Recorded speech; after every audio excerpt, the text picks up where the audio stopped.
भाजप कार्यकर्त्यांवर झालेल्या या ठिकाणी मारहाणी प्रकरणी आमदार चंद्रकांत पाटील व त्यांच्या कार्यकर्त्यांविरोधात मुक्ताईनगर पोलिसात तक्रार दाखल करण्यात आली आहे। या संदर्भातलीच बातचीत करण्यासाठी आमच्यासोबत केंद्रीय मंत्री रक्षा खडसे आहे। आम्ही त्यांच्याकडून जाणून घेणार आहोत। ताई, काय सांगणार? काल मुक्ताईनगरमध्ये मोठा राडा या ठिकाणी झालेला आहे। आपल्या कार्यकर्त्यांना या ठिकाणी मारहाण करण्यात आली आहे। या संदर्भातली तक्रार आपण मुक्ताईनगर पोलिसात दाखल करण्यात आली आहे। काय सांगाल?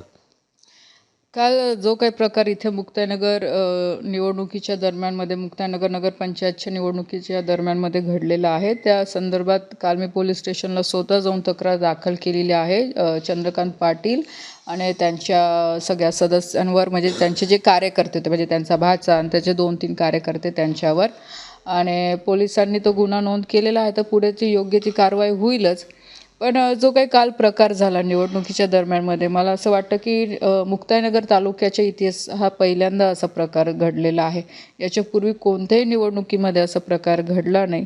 काल म्हणजे इथे लिटरली लोकांवर दादागिरी केली गेली। इथे लोकांना, बऱ्याचशा लोकांना मतदान दुपारनंतर करू दिलं नाही।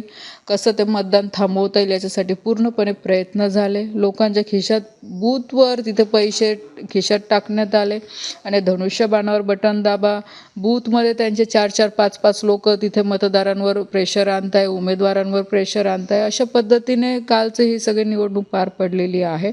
आणि दुसरी गोष्ट की पूर्ण शहरामध्ये दुपारनंतर यांनी 300-400 लोक सोबत घेऊन शहरामध्ये पूर्ण रॅली काढलेली आहे। सेनेच्या घोषणा दिल्या आहे। स्वतः आमदारांनी तिथे शिवसेनेचं ते स्कार्फ टाकून आतमध्ये जाऊन वोटिंग केलेलं आहे। 1.5 तास 2 तास आतमध्ये जाऊन सगळ्या लोकांशी चर्चा केली की तुम्ही सेनेला मतदान करा, जे की असे नियमाच्या बाहेर आहे।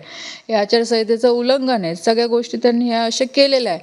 आणि ज्या अनुषंगाने मी ह्या निवडणुकीमध्ये उतरली, ठीक आहे, आम्ही युतीत आहे ते मान्य आहे, पण युतीत असल्यावरही जर अशा पद्धतीचे लोकप्रतिनिधी काम करत असतील, लोकांवर इथे प्रेशर आणत असतील किंवा लोकांवर गुंडागिरी करत असतील, तर आज त्याच्या विरोधात एक लोकप्रतिनिधी म्हणून पण माझं काम आहे की मी निवडणुकीमध्ये समोर गेली पाहिजे, कार्यकर्त्यांसोबत उभी राहिली पाहिजे, आणि ह्याच विचारांच्या विरोधात मी या निवडणुकीमध्ये समोर आले। तर एक जर विचार केला तर या संदर्भात तुम्ही आचारसंहितेचा आमदारांनी भंग केला, या संदर्भात काही तक्रार करणार आहे निवडणूक आयोगाकडे?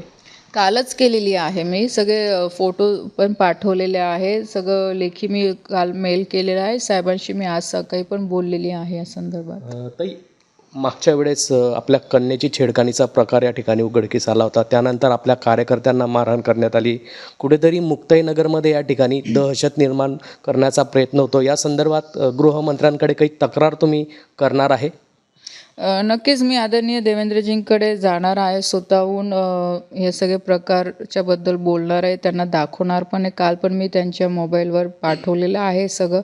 आणि अशा पद्धतीचं इथे जे काही काम होते, सगळेच कार्यकर्ते भाजपचे देवेंद्रजींसोबत बोलणार आहे की इथे कुठेतरी थांबलं पाहिजे आणि अशा लोकांना कोणत्याही प्रकारची मदत न करता चांगले अधिकारी इथे दिले पाहिजे, जेणेकरून यांची जी काही मस्ती इथे झालेली आहे किंवा जे 2 नंबरच्या लोकांना जे काही प्रोत्साहन दिलं जातं आहे, तर इथे अधिकाऱ्यांच्या माध्यमातून ते थांबवलं गेलं पाहिजे। ताई, आमदार चंद्रकांत पाटील म्हणत आहे गेल्या 35 वर्षापासूनच या ठिकाणी आपण गुंडगिरी करत आहात। जर एक विचार केला तर आपल्या कार्यकर्त्यांच्याच माध्यमातून या ठिकाणी बनावट मतदान करण्यात येतं। हो, मला तर आश्चर्य वाटतंय। काल जे चंदू पाटीलनी, म्हणजे आमदार साहेबांनी जे काही तिथे जाऊन 17 नंबरवर जो काही तमाशा केला ना इथे, की बोगस मतदान आहे, बोगस मतदान आहे, तर त्यांच्यावर मग का नाही तक्रार त्यांनी नोंद केली? त्यांना जेव्हा हे माहीत पडलं की सेनेचेच, त्यांचे सालबर्डीचं त्यांचे कार्यकर्ता, त्यांचे ते मुलं आहे, हे त्यांना नंतर माहीत पडलं, त्यांना पोलीस स्टेशनला पाठवल्यानंतर त्यांना माहीत पडलं, मग त्यांनी माघार घेतली। जर इतकंच त्यांना होतं तर मग का नाही गुन्हा नोंद केला? आत्तापर्यंत केला पाहिजे होतं। म्हणजे त्यांनीच बोलायचं आणि त्यांनीच माघार घ्यायची। जर बोगस मतदान होतं तर तुमचंच बोगस मतदान होतं, तुमच्याच कार्यकर्त्यांचं मतदान होतं, मग का नाही गुन्हा नोंद केला तुम्ही? ताई, या संदर्भात जी पोलिसांनी जी काल कारवाई केलेली आहे, जी तक्रार या ठिकाणी घेतली आहे, याबाबत तुम्ही समाधानी आहात? बघा समाधानी शेवटी निवडणूक आयोग जे असतील ते पूर्ण प्रोसिजरने जातात. तक्रार इथे जे काही प्रकार बूथमध्ये घडला त्या उमेदवारांना किंवा त्यांच्या घरच्यांना जे मारहाण झाली त्या संदर्भातला गुन्हा नोंद झालेला आहे इथे.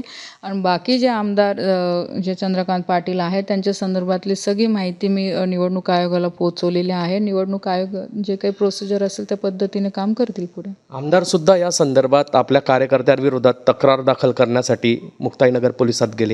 काय सांगणार?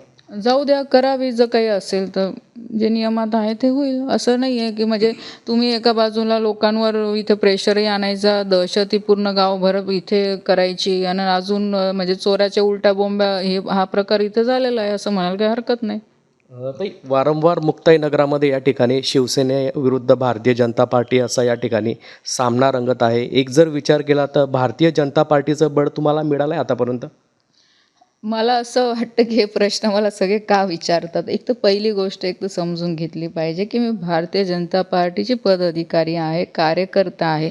जर भारतीय जनता पार्टीचं केंद्रातले सगळे आमचे नेते, राज्याचे नेते यांचं पाठबळ नसतं तर कदाचित मी खासदार पण झाली नसते किंवा मंत्री पण झाली नसती ना, किंवा मला आज हे निवडणूक लढवायला AB फॉर्म पण भेटले नसते. आज माझे नेते आदरणीय देवेंद्रजी आमच्यासोबत आहे, केंद्रातले सगळे आमचे नेते माझ्यासोबत आहे, कार्यकर्ते माझ्यासोबत आहे, म्हणूनच तर मी ही निवडणूक लढू शकते ना. एकटी मी काय करू शकणार आहे? आज पक्षाची ताकद माझ्यासोबत आहे म्हणून मी ही निवडणूक लढू शकली किंवा मी आज खासदार झाले, आज मंत्री झाले. याबाबतची आता पुढची भूमिका काय राहणार आपली? नाही, आता बघा निवडणूक आयोग काय याच्यावर ॲक्शन घेतात त्याच्यावर माझं लक्ष राहील. देवेंद्रजींना मी स्वतः जाऊन भेटून या संदर्भातली सगळी माहिती देणार आहे. नक्कीच मुक्ताईनगर येथे भारतीय जनता पार्टीच्या कार्यकर्त्यांना जी मारहाण झाली आहे या मारहाणी संदर्भात मी मुख्यमंत्री देवेंद्र फडणवीस यांच्याकडे तक्रार करणार आहे. त्याचप्रमाणे निवडणूक आयोगाकडे देखील तक्रार केलेली आहे असं या ठिकाणी केंद्रीय क्रीडा मंत्री रक्षा खडसे यांनी म्हटलं आहे. जुगल पाटील, जय महाराष्ट्र न्यूज, जळगाव.